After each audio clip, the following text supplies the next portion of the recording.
And so it isn't that the Bible is true. It's that the Bible is the precondition for the manifestation of truth, which makes it way more true than just true.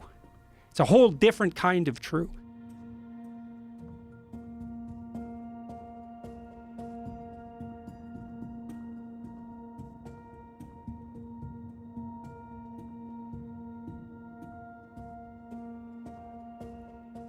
Culture is a structure of category that we all share.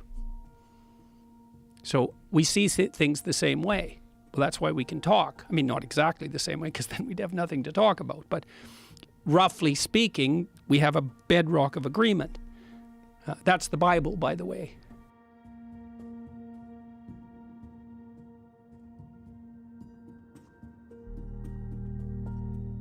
The meaning of words is coded in the relationship of the words to one another.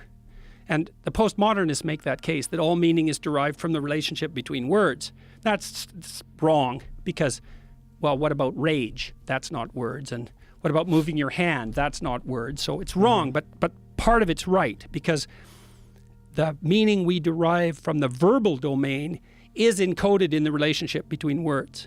The more ideas are dependent on a given idea, the more fundamental that idea is.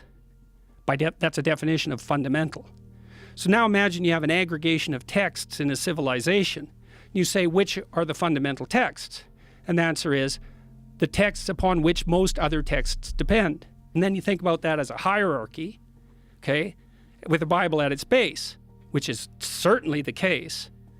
Now imagine that's the entire corpus of linguistic production.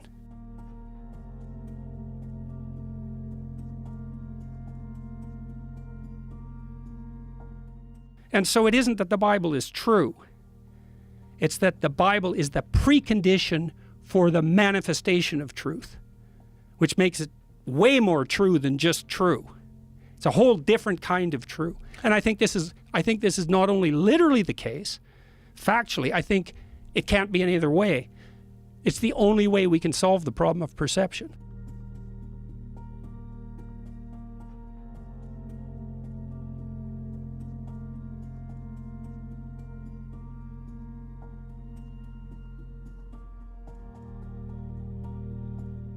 God, lift from me the intolerable burden of my ignorance, arrogance, willful blindness, bitterness, and resentment. As I pray that others rise above the same faults and temptations.